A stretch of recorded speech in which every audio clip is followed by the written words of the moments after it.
반갑습니다. 오늘 6개, 지난주에는 제가 못했는데, 지난주에는 저희가 다른 방송국에 가 있어서 다른 분이 좀 했어야 되는데 준비를 못한 것 같아요. 토지를 계속 드렸는데, 토지 들어보시니까 괜찮나요?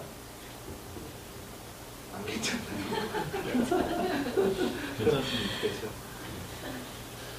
거리가 멀어요. 거리가 멀죠? 네, 저희가 전국을 상대로 하는 이유가 하나 있어요. 여러분들이 토지 투자나 뭐 수도권 투자도 마찬가지 투자를 하실 때 일단은 국가 정책으로 나오는 토지 투자들은 기본적으로 기간 산업 위주로 나오기 때문에 철도나 도로나 이런 망들이 있는데 서울에서는 너무 많이 돼 있어서 그런 부분들을 잡아내기가 조금 어려워요. 그래서 서울에서는 지역 분석을 되게 구체적으로 해야 되는데 가끔 그런 경우가 있어요. 지역 요즘에 이제 혁신도시라든가 이런 것들이 과거에 좀 많이 나왔다가 사업성을 좀 비교해보고 이제 거의 끝나가서 필요한 데만 예산이 들어가거든요. 12월 달에 이런 내용들을 주로 하는 이유는 내년 예산안이 반영이 돼요. 그 지자체에. 그리고 아시겠지만 종부세 같은 경우는 종부세에 나오는 부분들을 지방 세수로 다 확보를 주기 때문에 올해 얼마나 거쳤냐, 내년에 어떻게 지원되냐가 12월 예산안에서 걸립니다. 그 지방에 들어가는 돈들이 정해지겠죠. 그러면 아무리 그 지방에서 사업체들을 많이 한다고 해도 국가 보조금 없이는 진행이 안 돼요. 특히나 인구가 50만 미만인데 그 지방은 20만 미만인데 시가 아닌 군이나 이런 데는 20만이 안 되기 때문에 저희 그 공법상에 보시면 20만이 지나야 시로 승격이 되고 50만이 지나야 국가 보조금 없이 단독으로 도시계획을 할 수가 있어요.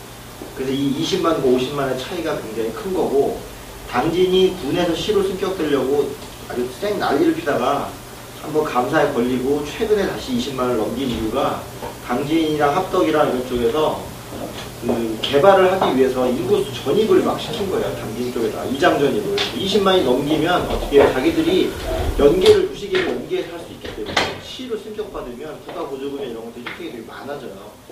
당진이 자기들이 충남에서 개발을 그렇게 많이 하고 싶어도 못하는 이유 중에 하나가 돈이 없어서 그런데 시가 승격이 되면 이런 것들 유기적으로 할 수 있다는 거죠. 그래서 군수죠. 당진 군수가 앞장서서 위장 전입을 민주주의 하다가 잘렸잖아요.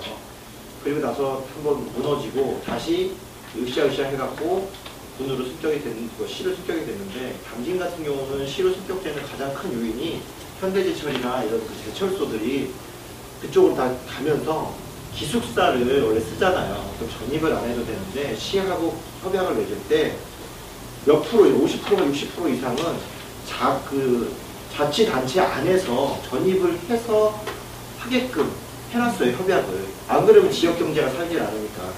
그래서 우리가 삼성 같은 경우도 평택에 들어가는데 들어가면 삼성 기숙사 해야 되잖아요. 당연히 하겠죠. 근데 충남 쪽하고 이제 협약을 맺을 때 그 평택 인근에 평택에서 집을 지어줄 테니까 거기서 거주를 하게끔 해라 해서 지금 평택시 같은 경우는 소사펄 지구나 이런 데에 집을 막 때려박는 이유가 그런 거예요.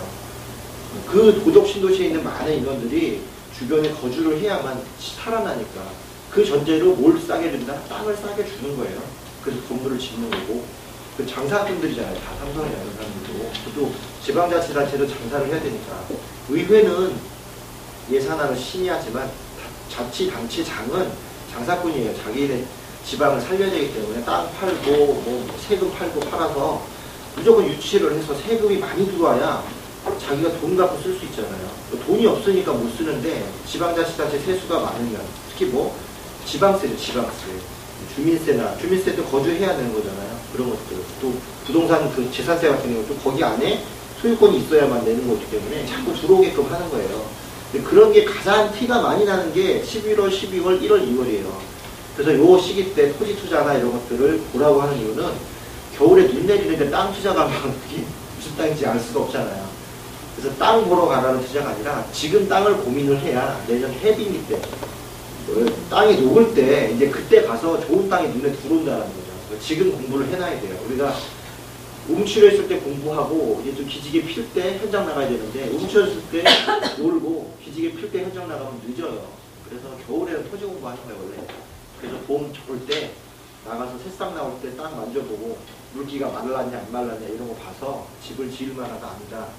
또 눈을 많이 빨리 흡수하는 땅이냐 아니냐 해서 이 땅에다 이 땅 자체 습기 뭐 빨아들이는 게 어떻게 되는지에 따라서 건물을 올릴 수 있냐 이런 게 결정나기 때문에 겨울에 토지 공부를 하는 거예요. 여름에는 뭐 해야 돼? 여름에는 배낭여행 가셔야 되잖아. 요즘에 나오는 것처럼 여행 다니셔야 되니까 여름에 토지 같은 데 가면 땀 흘리고 힘들고 안 보여요 눈에. 숲을만 무거지고 차라리 눈 내리는 게 나아. 밟으면 들어가는지 안지 아는데 숲을 우거진 데는 땅 만져보기 힘들어요 되게. 그래서 토지 공부하라고 해드리는 거고, 그래서 그 부분을 철도나 기간 산업하고 맞춰서 보시면 아 어디서부터 발전이 나가겠구나, 뭐가 어디서 뻗어나가고 이런 걸 알기 때문에 뼈대를 알 수 있어요. 전체 국토의 국토 균형 발전의 뼈대를 알 수 있어서 그래서 보시라고 앞에다 설정을 해놓는 겁니다.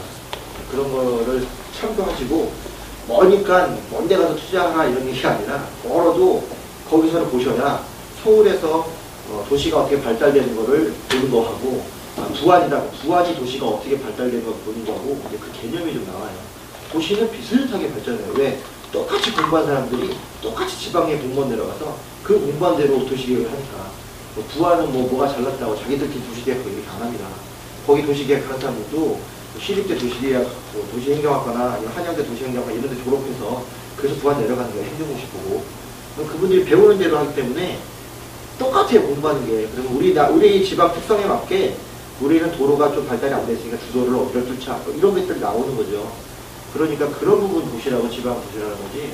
물론 가서 투자하시면 되는데, 투자하실 때는 만약에 경매로 지방을 뭘 하신다면 한번 투자하고 내가 거기다 투자를 했나? 이런 생각할 그런 걸 해야 돼요. 그러다가 연락이 거꾸로 오는 거, 그런 걸 투자해요. 아, 내가 뭐 투자를 했구나. 그리고 했다 보니까 많이 올랐네? 이렇게 투자하는 거지. 그 부안이나 이런 데 많이 있는 데를 맨날 내려가서 내 땅 만져보고 이렇게 투자하다가는 큰일 납니다.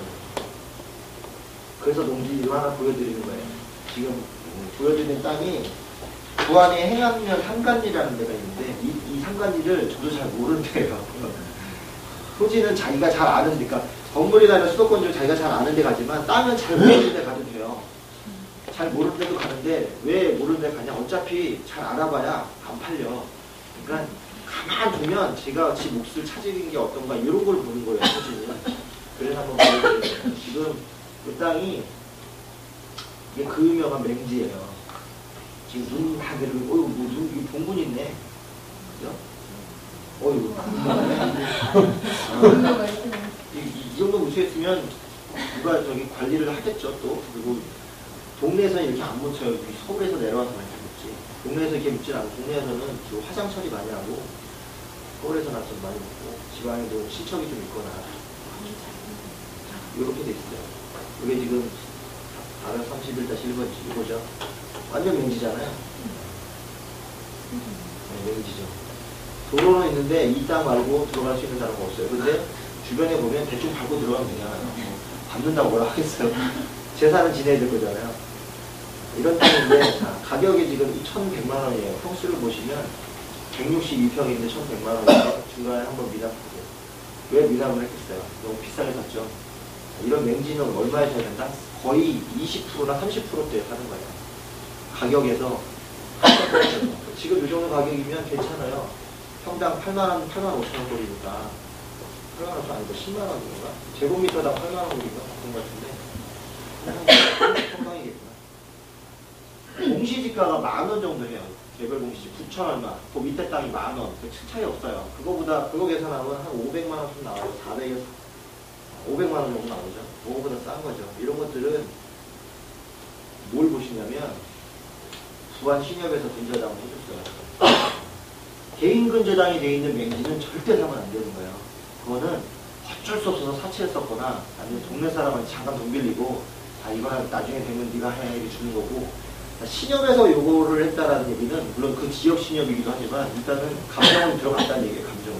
그럼 역시 평수가 좀 나온다는 얘기죠. 그리고 지역 신협이라도 이렇게 묘지가 있는 땅이지만 이렇게 해주고, 그 전에 묘지가 있었겠지만 그 있는 땅이라도 감정을 해주는 이유는 이게 개발 가치가 있다는 얘기예요. 나중에 그건 어디를 접도 도로와 가깝다. 맹지지만 개발 가치가 있고 도로와 가깝다. 어떤 건 생산 관리나 계획 관리는 묘지가 있어도 대출이 나가요. 근데 처음부터 그러진 않았을 거잖아. 그래서 항상 보는 게 도로를 잘 보셔야 되는 거예요.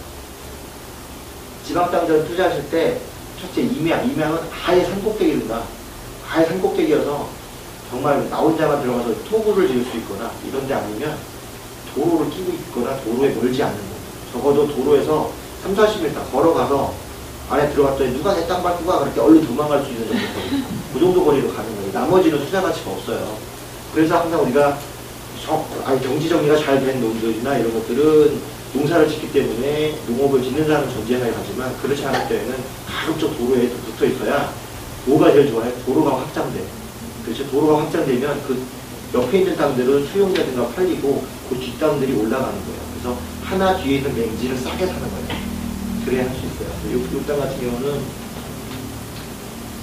도로가 이렇게 있는데 이 산이 정도 있잖아요. 지적도를 볼까요? 이런 식으로 돼 있으니까 이 도로, 이 앞에 이 길이 낮아지면 이런 도로 같은 경우는 확장되면 깎이잖아요. 그 완충지대라고 해서 중간에 턱 같은 걸 만들어 놓으시면 이 땅들이 더 많이 가치를 받아요. 이 앞땅들은 의미가 없고 이 땅은 너무 크니까 주로 누가 사느냐 이런 땅을 사면 뒷땅이나 앞땅 사람들이 사게끔 돼 있어요. 가만 두면 전화가 와요. 자기 거 해야 되는데 자, 이런 것들은 뭘 지려면 확장되면 잘리니까 못 져요. 규모가 안 나오잖아. 코너 자리에서 잘리니까. 그 뒷땅을 사서 이렇게 넓혀면 여기다 집이라도 지을 수 있는데 지금은 묘지가 있잖아요. 자, 또 하나 중요한 거는 이런 거 볼 때는 꼭 도시계획 확인, 그러니까 토지 이용계획 확인원을 보셔야 된다고 말씀드렸어요. 생산관리 지역인데 토지 이용계획 확인원을 보시면 이용계획 확인원에는 이 토지가 생산관리 지역으로 나와 있고 이렇게 되어 있는데 나머지는 별로 없지요. 다른 것들은. 근데 아까 보시면 알겠지만 묘지 옆에 학교 같은 게 있어요.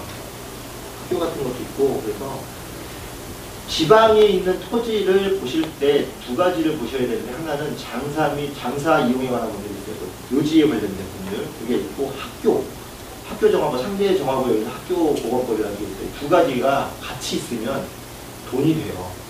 왜냐하면 이 과거에는 그냥 이 묘지 같은 게 그냥 있으면 그 봉분하고 제사 지내고 이 정도만 관리를 했는데 최근에는 땅에다가 묘지를 못 쓰게 해요. 다 화장시키니까. 안 그러면 이 땅 파내고 하는데 너무 오래 걸리고 가급적이면 토지를 활용하는 쪽에 둬야지 묻어두는 쪽에는 안 하거든요. 그런데 옆에 학교가 있으면 학교 안에서 500m 거리에서는 묘지를 팔 수가 있어요. 파낼 수가 있어요. 법적으로. 그 장사법에 의해서 그렇게 돼 있어요. 그래서 만약에 법정지상권이 성립한다든가 분묘기지권이 있어도 학교 근처 500m 내에면은 그런 것을 이용해서 이장을 해낼 수 있는 부분인 거죠. 묘지 하나 이장하는데 400 정도 들어요. 인구가 지금 한 600 정도 들겠죠. 그 정도 드는데 묘지가 저렇게 많으면 이장하기가 좀 어렵잖아요. 가만 놔두면 다 이장해 가요. 가만 놔두면. 건들면 이장 안 해가요. 돈이 되니까. 그리고 묘지 같은 경우에는 앞에 비석이 있느냐 없느냐 차이가 크고요. 비석이 있으면 관리하는 자식들이 돈이 많기 때문에 자식들한테 얘기하면 다 해결이 되는 경우가 많고 관리하는 게 없으면 그냥 서울에 잠깐 하고 주변에 사촌이나 육촌, 담수 이런 분들이 아주 살아계시는 거예요. 그런 분들을 찾아내서 누구 묘지냐 이렇게 얘기하면 알려주니까 그렇게 해서 거래를 하는 겁니다. 근데 맹지 같은 경우는 묘지 있어도 가만 놔도 상관없어요. 어차피 분묘기지권이 있기 때문에 뭘 해보진 않는데 이런 거는 그냥 놓고 가만히 기다리는 거예요. 그래서 주변이 계획관리지역으로 생산관리 지역이니까 그 계획관리 지역으로 바뀔 거고 부안 같은 경우는 모대에 바뀌니까 새만금대에 바뀌어요. 새만금을 메꾸어서 바다가 이렇게 형성이 되면 새만금 안에 공업지역이 들어갈 건데 그 서해안에 공업지역이 많은 이유는 바다를 끼고 있기 때문에 그래요. 왜냐하면 공업시설들이 열이 많기 때문에 열을 식히기 위해서 해수를 끓여들여서 이 작업을 하거든요. 그래서 원자력이나 이런 것들이 전부 다 해안가에 있는 거예요. 중공업 지역들은 열이 발생이 많기 때문에 이 열을 식히기 위해서 바닷물을 냉각수로 쓰거든요. 그래서 그 바닷가에 근처에 있어야만 할 수가 있어서 새만금 같은 경우는 우리나라 중공업 관련된 물건들이 전부 다 새만금에 들어가요. 그래서 새만금이 좋다라고 하는 이유는 소득수준이 높아질 거라는 기대 때문인지 거기가 뭐 첨단 산업 바뀌어서 좋다 그런 건 없어요. 그런 거는 자기네 사업의 문제고 새만금 정체를 다 나가서 우리나라 안에서 좀 내륙에 있으면 안 되는 중화공업들 이런 것들을 바다로 다 빼는데 지금 빼려니까 돈이 너무 들어가. 그래서 그냥 메꿔서 빼자 해서 그냥 땅을 메꾸는 거예요. 새만금은. 근데 그 밑에 미생물이 많이 산다고 반대를 하는 거죠. 근데 미생물이 많이 살아도 내륙에 있는 거 옮기는 게 더 싸게 먹히니까 그냥 미생물은 미생물이고 위에 생물이 살아야 되니까 옮겨놓는 것이고. 그래서 그 큰 땅을 메꿔 놓고 중공업을 다 이전시키면 안에 있는 화학공업들이 나오기 때문에 여기서는 포항제철처럼 커지니까 거기서 소득이 많이 되니까 제2의 울산이나 포항이 나올 수 있다라고 얘기를 해서 새만금이 앞으로 돈이 된다고 얘기를 하는 겁니다. 그럼 걔네가 돈이 되면 나머지는 어떻게 하겠어요? 부안이랑 김제랑 이런 데는 거기가 베드타운이 되는 거예요. 그래서 김제 이렇게 돼 있잖아요. 군산, 김제, 부안 이렇게 돼 있잖아요. 이 앞이 이렇게 마른 목골로 새만금, 뒤에 마른 목골이 베드타운 이렇게 되는 거예요. 거기 핵심이 익산. 익산이 KTX 여기 크게 짓거든요.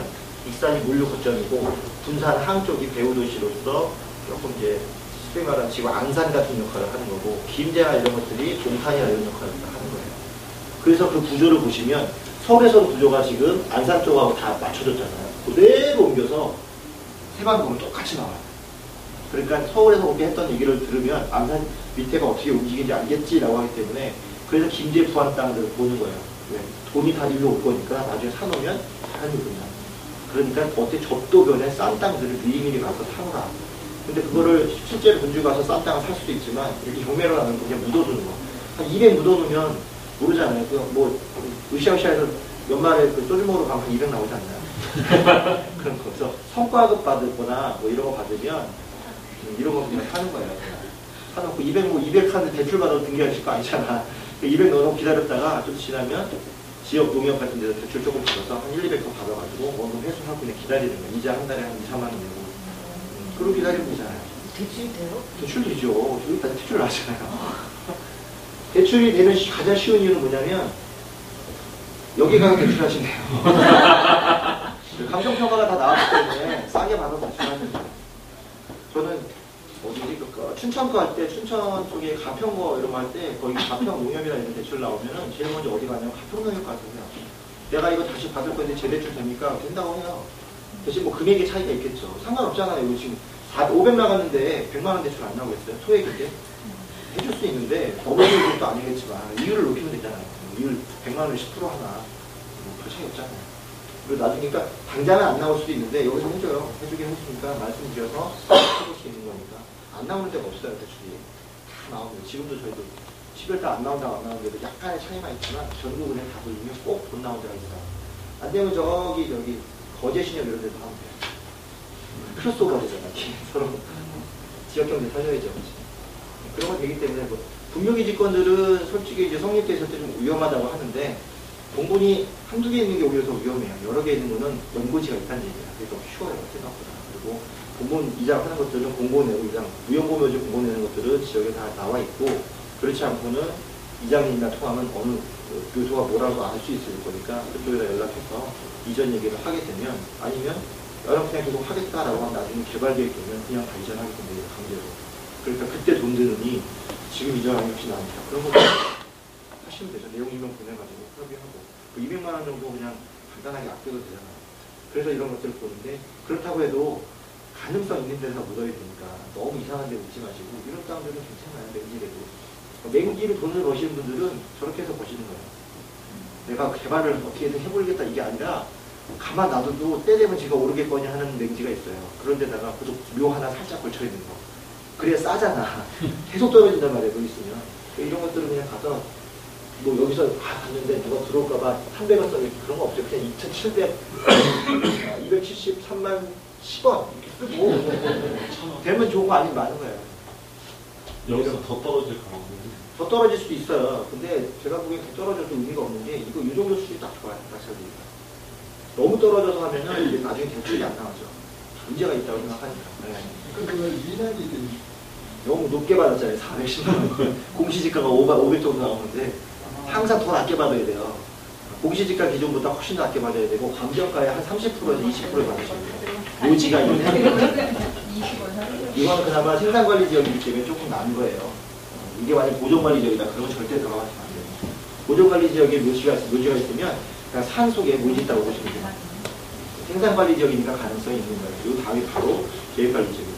도로가 있기 때문에 앞에만 살짝 날려도 부안이기 때문에 괜찮다. 매매 가격은 1,300이었네요. 그렇죠. 살 때. 이거는 뭐 크게 의미는 없어요. 왜냐면 자기들끼리 쓰는 거니까. 크게 의미는 없어요. 그렇게 높게 쓰진 않았을까요? 뭐, 땅 거래하니까 상관없겠죠. 왜냐면 대출 때를 넣을 수 있어요.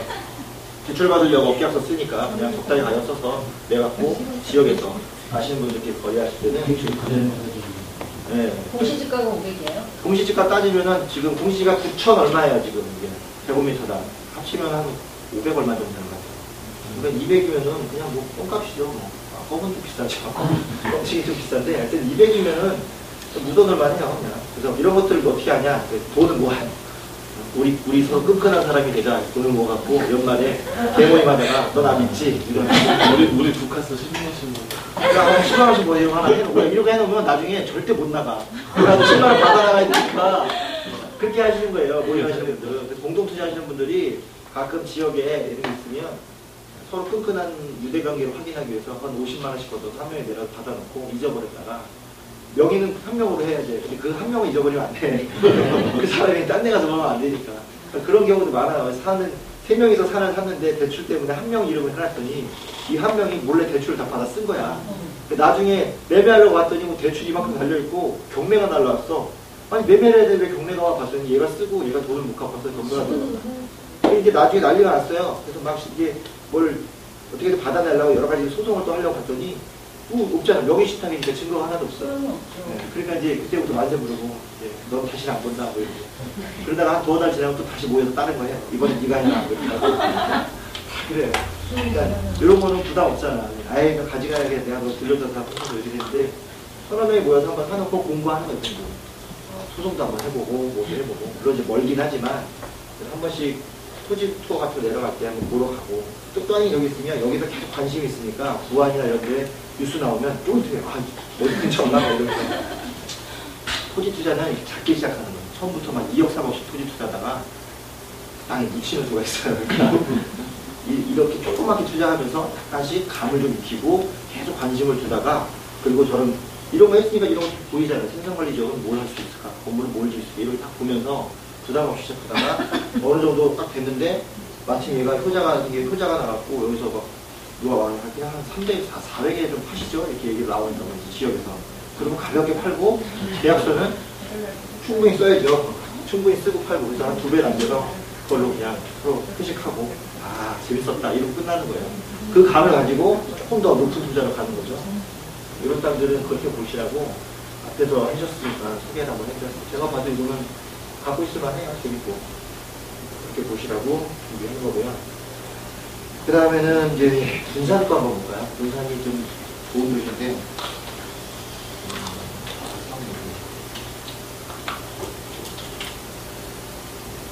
분산시 수송동입니다. 분산에는 찡되는 게 몇 군데 있어요. 지금 5개 나왔는데 1번 분산은 지도를 잘 보셔야 돼요.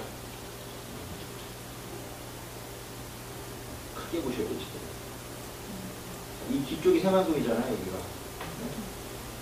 요 안에가 분산, 익산, 김제, 부안 이렇게 단다로 된 모양들이 이 앞쪽에서 배후 지역이 된다는 말씀인데 그 중에서 이 위에 있는 분산은 좋은 이유가 뭐냐면 아시겠지만 우리나라에서 개화기 일본 들어왔을 때 우리 개화기라고 해요. 1900년 초 그때의 모습을 그나마 갖추고 있는 게 분산이에요. 분산 한쪽에 우리가 일본 드라마 같은 거 좀 비슷한 거 동성제국 뭐 이런 거 찍다 보면 다 모델이 어디냐면 다 분산함 쪽 앞에 모델이에요. 실제 가시면 일본풍이에요. 일본풍. 다 작고 다 붙어있고 막 이런 식으로 그래서 촬영도 많이 나가고 그런데 그게 단점이죠. 그게 단점인 거예요. 우리가 문화재가 많어. 그래서 참 고풍적인 도시네. 그게 단점이에요. 문화재가 많으면 개발이 절대 안 돼.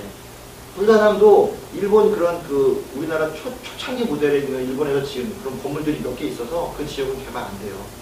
그러면 여기가 개발이 안 되니까 어떻게 하겠어, 사람들이. 안 되겠다, 빼자 해서 분산 앞쪽에 한쪽은 이쪽은 해상이나 이런 데, 중앙동에 여기 개발 안 되고 주로 이쪽을 뺐죠. 분산시 여기 조천동 쪽인데 여기가 뒤에 법원이라는 지구고요. 여기가 지금 이장지구가 되고 여기 수성동이 신도시 분산 쪽에서는 수성동 지역은 집값이 서울하고 비슷해요. 아파트 값들이 굉장히 잘 살고 싹 개발해서 다 높이 올려가지고 이쪽은 거의 서울 수준으로 살아요. 분산이 돈이 많은 도시인데 요 도로 기준으로 해서 요렇게 이게 외곽순환도로예요. 이게 외곽순환도로예요. 그래서 이렇게 돌아가고 이쪽은 다 화학공업단지인가 이쪽을 가고요. 본단국에. 그리고 이 기준으로 해서 터미널 기준으로 해서 뒤쪽이 이제 그 상업지역 제거를 하는 쪽이고 이 앞쪽으로 해서 미장제거 여기가 메인으로 테두리가 메인으로 들어가는 곳이에요. 수성동 쪽은 조금 안전성 있어요. 이미 다 들어와 있는데 문제는 뭐냐면 항상 말씀드리지만 비싸죠. 비싸고 또 그 근린 상업 시설 같은 것들이 활성화가 안 돼 있어요. 그 얘기 뭐냐면 분산에서 모든 게 소비되지는 않는다는 얘기예요. 분산 도시 자체가 외부에서 여기 들어온다거나 이런 게 부쩍부쩍 되고 주로 밑으로 내려가지만 이 안에서 활용하기에는 분산 자체에서 소비력이 그렇게 세지 않다는 거죠. 그래서 실제 가면 한쪽은 공실이 엄청나게 많아요. 통째로 빈 데도 있고 막 이래요. 좀 약간 보면 쎄해요. 차라리 그냥 영화의 거리 이런 거 만들어서 뭐 건물 좀 폭파시키고 막 이런 거 좀 쓰는 데도 딱 좋은데 그 외에는 없어요. 그래서 주로 위쪽은 안 가고 밑에 쪽 가는데 이 물건은 수송지구 쪽에 나와 있는 물건이 딱 봐도 반짝반짝하잖아요. 해놨고 그리고 이 뒤쪽에 호수에 있는 응파건물은 여기 관광지역이 유명하고 불륜이 많은 지역이고요. 부산대학교의 질이 좀 그렇죠. 그리고 시청 쪽에서 이 지방검찰청 있는 이 뒤쪽이랑 이 뒤쪽은 조금씩 괜찮아졌어요. 좀 좋아지는 이제 분산이 좋아지어야 되는데 분산보다 지금 어디를 많이 띄우냐면 익산을 많이 띄워요. 익산. 분산하고 익산에 띄우는 이유는 익산에 뭐가 나온다? KTX가 다니는 거예요.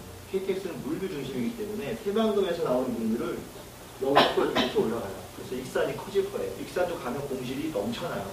근데 익산도 개발을 좀 잘 못해서 원광대 뒤쪽, 이 앞쪽에는 원광대 학생들만 하는 이쪽이 좀 발달이 되어 있고 원래는 익산역 앞에가 좀 발달이 됐는데 거기가 시장들이 큰 시장이 있는데 이제 다 공실이 많이 났고 뒤쪽에는 모현동 쪽이 이제 많이 개발이 되고 여기 이제 최근에 대림에서 이칸현상 아파트가 분양이 한 5천 세대 정도 들어왔는데 거의 완판됐어요. 그만큼 돈이 많아요. 그리고 익산에 있는 돈들은 김제에서 좀 많이 올라오고 익산이 조금 더 재조명 갖고 있는 일인데 이 이유가 새만금이 되면 분산에서 흘러들어오는 우리 역할이 40분 거리인데 거의 다 일로 들어와서 익산에서 바로 KTX로 꼽아나가는 겁니다. 이 역사를 호남선 역사에서 두 번째로 크게 짚으면 그래요. 그래서 지금 수서에서 빠지는 거 진위에서 거기서 신평택역 듣고 그 빠지는 호남선 역사에 익산이 다음 번에 나오는 제일 크게 나오는 지역이에요. 그래서 전북 제일 위에 있어서 여기서 논산까지 얼마 안 걸거든요. 20-30분 거리도 되니까. 그리고 익산이 출구 역할을 해요. 이쪽 전라도 쪽에서. 그래서 가장 많이 하는데 군산은 조금 약하긴 하지만 그래도 수성동 쪽은 아직까지는 살아있어서 수성동 쪽은 괜찮았죠. 수성동 쪽 물건을 한번 보여드렸어요. 이런 거는 가격은 싼데 공실이에요. 지금 현재.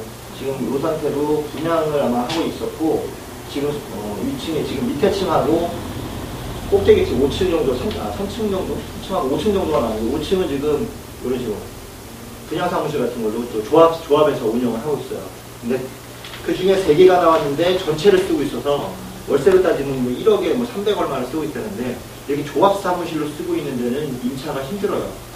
텃세가 세고 사람들 다루기 어려워서 그리고 자기들이 거기다가 분양 사무실처럼 이렇게 꾸며놓은 그 자체를 임시권으로 신고했는데 쓸데없는 일이죠. 그런 걸 해놨는데 어쨌든 그런 것들은 조합 사무실하고 부딪히면은 개인이 하기도 힘들기 때문에 그런 건 피해가지고 1번 같이 3층이 나오는 건 공실인데 잘 보시면 2층 임대 들어가고 3층 공실인데 요거 같은 경우 대로변에 있어가지고 이 가격대에서 조금 더 떨어지는 게 맞아요. 지금 상태에서는. 요거는 요 정도 수준이면은 수도권 수준이에요. 수도권 수준. 분양가 가격 대비해서 보면 수도권 수준이에요. 여기서 낙찰되면 조금 위험하고 여기서 한 번 더 떨어지고 내려가면 괜찮은데 대로변에 있기 때문에 입점할 수 있는 게 있다라면 괜찮고 수성동이니까 분양이 위에 공실이 좀 거쳐지면 빠르게 해소될 수 있는 물건이니까 위치도 사관에서 괜찮거든요. 혹시라도 분산에 내려갈 일이 있으시면 수성동이 어느 지역인가 한번 가서 보시면 될 것 같아요. 이거는 한번 보시라고 하는 거죠. 왜냐하면 그 도시, 그러니까 수도권 인근에서는 대로변에 이런 큰 빌딩이 이렇게 나올 수가 없어요. 그만큼 이제 탄탄하게 되니까. 근데 분산이라 되니까 멀쩡한 건물이 저렇게 나오는 거예요. 조금 더 멀쩡했으면 좋겠는데 공실이 좀 많더라고요. 그래서 오늘 한번 재미삼아 보시라고 말씀을 드립니다. 하고 이제 다시 주위를 환기하고 서울로 올라갈게요. 쌍창이 7810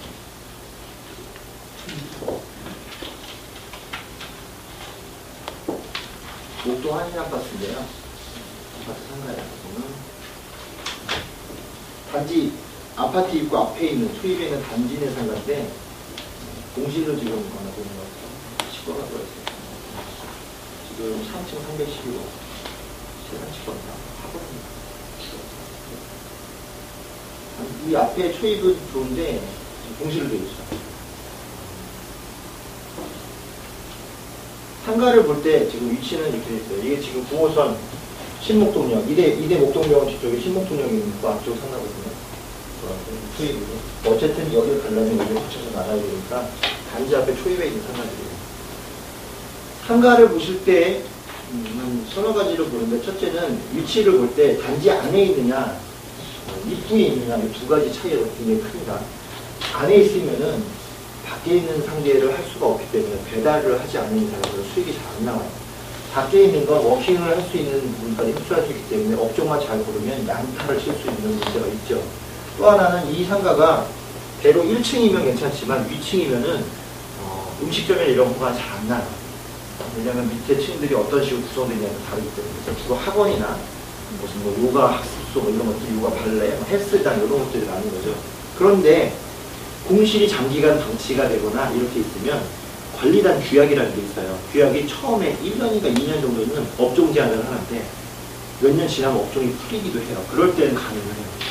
그런 것들은 관리사무소 가서 규약을 보셔갖고 업종 제한 이유 여부를 정확히 확인을 하셔야 되는데 이 물건 같은 경우는 신목동역 같은 경우는 어쩔 수 없이 만든 역이에요. 어쩔 수 없이. 지나치자니 그렇고 안 하자니 이 뒤쪽에 있는 사람들에 배려가 없어서 어쩔 수 없이 만든 역인데 그래서 장사도 잘 안 돼요. 신목동역은. 그런데 결국은 요 뒤에 있는 이쪽 사람들하고 요 아파트 단지 사람들을 수혜로 만든 거기 때문에 점유율을 따진다면 다른 역보다는 수입도 별로 적어요. 그러니까 상가 자체도 많이 발달 안 하겠죠. 반면에 그래서 그런 점들의 단점들을 보완하려면 좀 가격이 떨어질 듯 하면 업종만 잘 선택을 하시면 독점이 되기도 해요. 항상 많으면 경쟁이 되지만 적으면 장사가 잘 안 될 것 같죠. 적으면 독점할 수 있는 업종만 들어오면 다 먹을 수 있어요. 그런 부분들을 고민하시라고 상가를 한번. 오히려 공실이기 때문에 여러 가지 생각들을 할 수 있어요. 만약에 뭐 치킨집이라든가 뭐가 들어있으면 내보내고 뭐하고 힘든데 용도가 끝났잖아요. 그러니까 아이디어를 넣을 수가 있기 때문에 상가를 어떤 식으로 할 수 있을까에 대한 공부가 충분히 되는 물건이에요. 가격은 조금 세요. 이 가격이 세니까 요 밑으로 떨어지면 사람이 분명히 붙을 거거든요.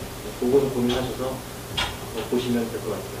제가 보기엔 가격은 조금 센 것 같고 한 번 더 떨어지면 더 좋을 것 같은데 뭐 여기 상가 임차권 등기자 경매 신청이 있는데 제가 신청했습니다. 신청 놓고 관계경매요. 그 타임도 뭐 저런 거겠죠. 그냥 우리 방문 판매 학습지 그런 사람들이 있었던 기억이거나 그런 상가들이니까 특별히 학원이나 이런 것들 할 수 있으면 더 좋고 이런 거 할 때 항상 뭘 보셔야 되냐면 동종 업종이 현재 뭘 하고 있나 보셔야 돼요. 만약에 빨간 편이다 그러면 그거와 같은 동종 업종들이 지금 지사를 어떻게 하고 있냐 홈페이지에 들어가서 지사를 확인해 보면 이 지역에 지사가 없는 것들이 있어요. 그럼 그런 데다가 연락을 하면 보러 옵니다. 아 이거 괜찮네. 지사로 쓰겠다고 찍고 가요. 그런 다음에 자기들이 모집해서 우리 지사 설립할 건데 할 수 있는 사람 와라. 지원자 받으면 여기다 몰아주는 거예요. 이렇게. 그런 작업을 하니까 이거 갖고 머리 싸면서 누울 있지 마 이렇게 하지 마시고 일단은 빈집이면 만약에 뭐 치킨집이다 교촌치킨이 좋았으면 페리칸 하나 먹어야죠. 얘가 빠지면 여기 누가 해야 그런 거예요.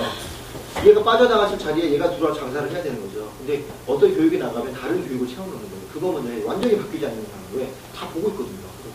그리고 경쟁이기 때문에 얘가 빠지면 내가 그 자리에 선점해야지 이렇게 들어오니까 쉽게 생각하셔서 그쪽 홈페이지 뒤져가지고 지사 확인하셔서 위치가 어디냐 보신 다음에 위치가 좀 빠졌다 그러면 거기다 전화하셔서 내가 이 물건의 소유자인데 아니면 소유를 지금 이제 매매 계약을 할 건데 라고 얘기해서 혹시 여기다가 이걸 넣으면 괜찮지 않을까 싶은데 한번 봐줄 수 있나요? 하면서 보면 직원을 알려주세요. 그런 경우 있거든요. 직원 알려주면 훑어보고 중개사한테 물어봐서 수익 확인한 다음에 괜찮을 것 같은데 좀 세게 하세요.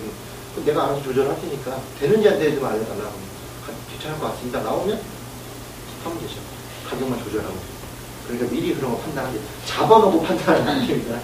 잡아놓고 전화했더니 저희 많은데요. 이러면 큰일 나니까 잡기 전에 저 번지수 가지고 내가 지금 매매 계약으로 이걸 사려고 하는데 여기를 한번 여기다가 내가 하게 되면 빨간펜 무슨 뭐 목동지사를 하고 싶은데 이게 될까요? 이렇게 물어보면 검사를 해줘요.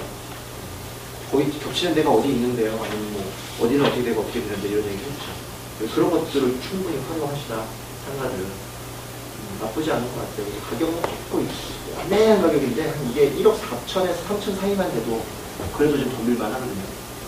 이 정도 임대료가 이 정도로 보증차임을 넣어줄 수 있으면 평수가 그 정도 된다는 얘기니까 해볼만 하다. 약간의 수익률만 자기가 좀 보수적으로 가겠다 한다면 1박 2일 받으셔가지고 해도 나쁘지 않을 것 같아요.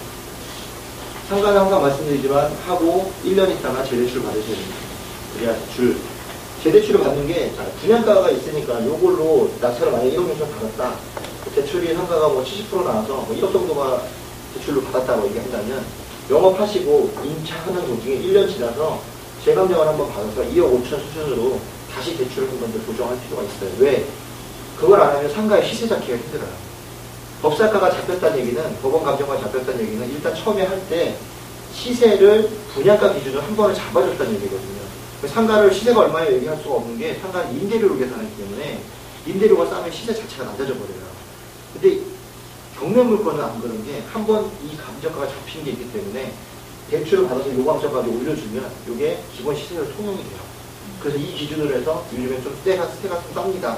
높습니다. 요게 되기 때문에 한 번 더 잡아줄 필요가 있어요. 그래서 1년 지나면 임차인과 상의해서 계약서 쓸 때 1년 지나서 대출을 조금 더 추가로 받을 건데 어차피 월세니까 후순위로 받을 거니까 괜찮지 않냐 얘기를 해주고 한 번 더 감정가를 받아주는 게 좋죠. 그러면 나중에 시세를 잡아도 매매하기가 좀 편해져요. 근거가 나옵니다. 우리가 그런 거를 실무에서는 그림자 매매라고 해요. 그림자 매매. 뭐냐면 실물을 주는 게 아니라 그림자만 던져주고 매매까지 자꾸 조정하는 방법이에요. 내가 이 물건을 팔아야 되는데 너무 안 팔려. 그래서 시세를 알아봤더니 시세가 5천이야. 5천에 파냐? 안 되죠. 8천에 내는 거 8천에. 8천에 내놓고 기다리고 아우 그 가격에 어떻게 팔아요? 아니 그냥 있으면 한번 붙여줘 라고 얘기하고 3개월 정도 기다려봤다가 7천에 던져요. 10만원 싸졌잖아. 아유 그래도 안 돼. 그거 갖고 안 돼. 그럼 또 기다려. 그 3개월 있다가 6천에 내놔. 그러면 그때 뭐가 달라지냐면 입금가로 할까요? 법정수수로 할까요? 이렇게 나온단 말이에요. 그러면 뉴스촌에 갈릴 수 있다는 얘기예요. 그럼 어떻게 해? 그럼 걷어들여. 안 파는 거야. 1년 정도 작업을 들어가는 거 6개월 다 걷어들이고 또 나중에 마지막에 한 2, 3개월 지난 다음에 나 이거 금매로 내놔야 되니까 안 되겠다. 5,500에 던지는 거 그럼 나가요. 앞에서 계속 흔들었던 게 이렇게 돼요. 그러면 이 사람이 팔 때 뭘 파냐? 이거 8천에 놨던 건데 작업해서 5,500에 나온 거죠. 팔리죠. 여기 그림자 매매. 앞에서 계속 그림자를 깔아주고 날이 밝을 때 확 던지는 거예요. 그런 게 기법입니다. 그 다음에 132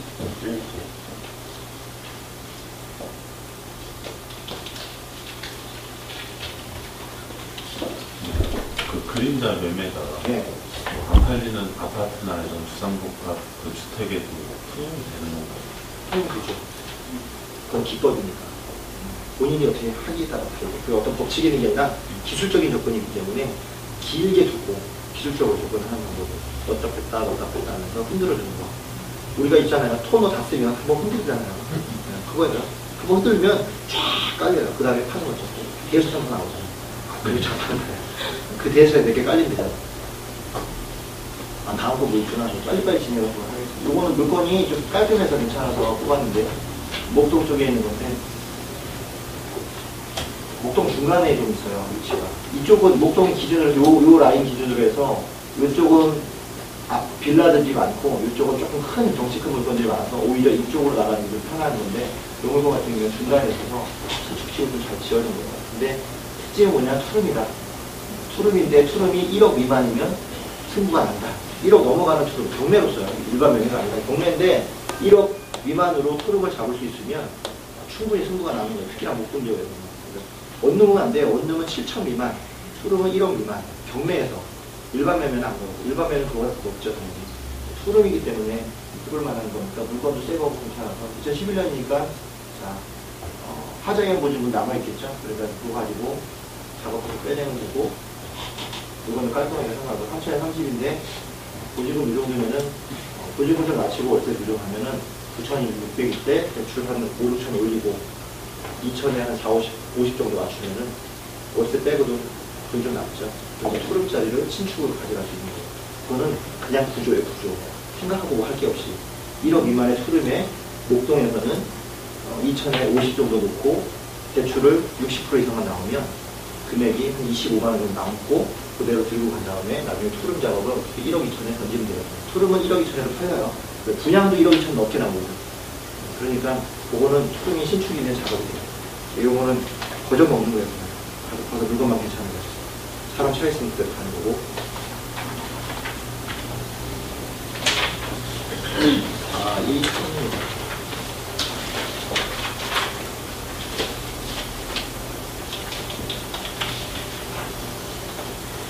이거는 방송에 이번에 나갔던 물건인데 이것도 똑같이 구조예요. 계산동 지역은 뭐 두말하고 이각분 지역이라 이거는 설명할 그런 것도 있는데 지도 잠깐 보시면 인천은 계산동 지역은 인천에서 제일 잘 사는 동네예요.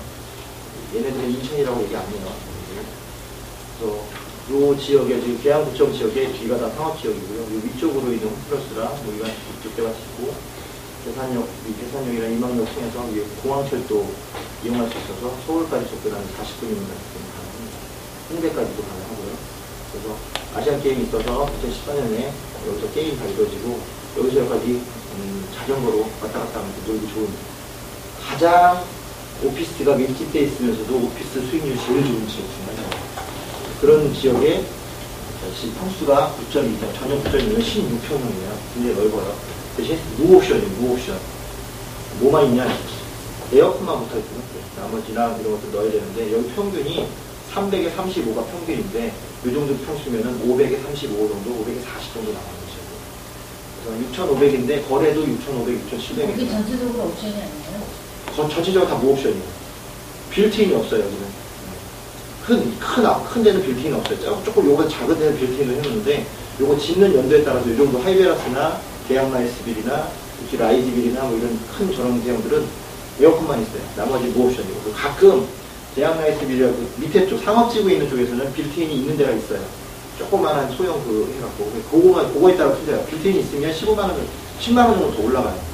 그러니까 이거는 무옵션이라고 보시면 되고, 하이베라스 같은 경우는. 그래서 이거는 가격을 5,500을 쓰셔야 되는 거예요. 무조건 90% 이상 받아서 대출 80% 땡기고, 그리고 1,000에 35 놓고 돈 안 들어가 무피 투자하는 그런 구조예요. 이것저것 따지고 할 거 없어요. 게다가 여기 보시면 뭐 2,025씩 있잖아요. 전세도 전세가 5,500입니다. 이렇게 보면 여기 지금 세입자가 있어요. 세입자 있죠, 지금 2,000에 25 있잖아요. 이거 나가야죠. 소액보증금이니까. 아니면 재계약하셔도 돼요. 돈 받으니까. 그리고 어차피 여긴 대기 수요가 많아서 전집은 계속 거래되고 중개사들이 워낙 이 물건들을 많이 갖고 힘드니까 손 별로 안 타고 한 번 계약하면 알아서 다 계약해줘버려요. 저는 것도 가르쳐주고. 임대요. 잘하십니다. 초보자들이 제일 쉽게 싼 돈으로 접근하고 돈 안 들고 접근하고. 그거 방송에서 그거 봐가지고 네. 얘기됐어요. 그렇죠. 이런 구조가 다른 분들은 잘 몰라요. 근데 해보신 분들은 나오는데 몇 군데 안 나와요, 지역이. 근데 계산용 지역은 사람들이 엄청 물릴 거 아니에요? 몰려도 6,500원 받으셔도 상관없어요. 구조가 나오니까. 문제는 매매 물건은 아니라는 거야. 단타 치겠다 그러면 이런 거 들어가면 안 되죠. 단타 안 나와요. 이거는 갖고 있으면서 꾸준히 수익 나오는데 내 돈 안 들어가게. 돈 안 들어가서 하면 2, 30만 원씩 들어오는 게 어디예요. 근데 오피스텔이니까. 일단은 보장이 없으니까. 아유, 그걸 재미로 하는 거지. 그거 다 되면 뭐 제가 하죠. 그냥 넣어보는 거에 너무 딱 되면 좋은 거고 아니면 다음에 나오면 또 하면 되죠. 한 번 할 때마다 여기는 구조가 나오는 거기 때문에 고민 많이 안 하셔도 돼요. 뭐 임차인이 어떨지 뭐 이게 아니라 그냥 어느 저기 뭐 물건이구나 수익이 얼마나 나오는가 딱 그거만 떨어져서 가서 잡는 거예요. 여기하고 어디 계산 저기 상동 부천 상동지역 거기 두 군데는 부천 상동하고 인천 계산동지역 그렇죠. 거기는 두 개는 그쪽은 여기보다 더 많이 올랐어요. 7분 때문에 많이 올랐어요. 그 구조니까 우리가 경매를 할 때 물건도 좋고 모두 좋고 다 좋은 게 있어서 그렇게 보지만 구조 나오는 거는 다른 거 볼 필요 없는 구조만 나오면 그냥 같이 잡으시면 돼요. 소액이니까. 구조라는 게 뭐예요?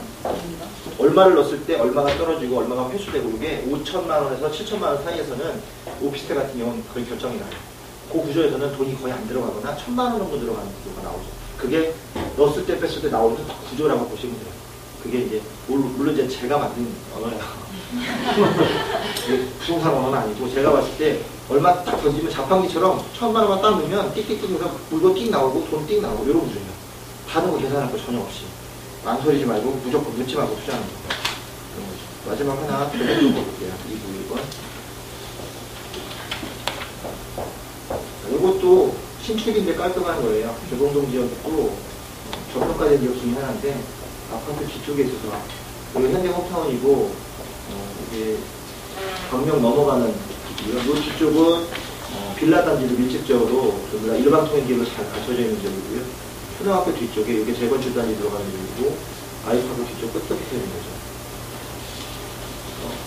우리 나가서 나가기로 하고 하니까 그건 나쁜 건 아니고 1호선 바로 되고 대법국가 이쪽 부분이 다 구조가 끝나가지고 지하로 다 나가고 위로 걸어다니는 주택이 지금 다 끝나고 있는 상황이라서 재평가를 조금씩 받는 건데 이거는 보시면 11년도 8월이죠.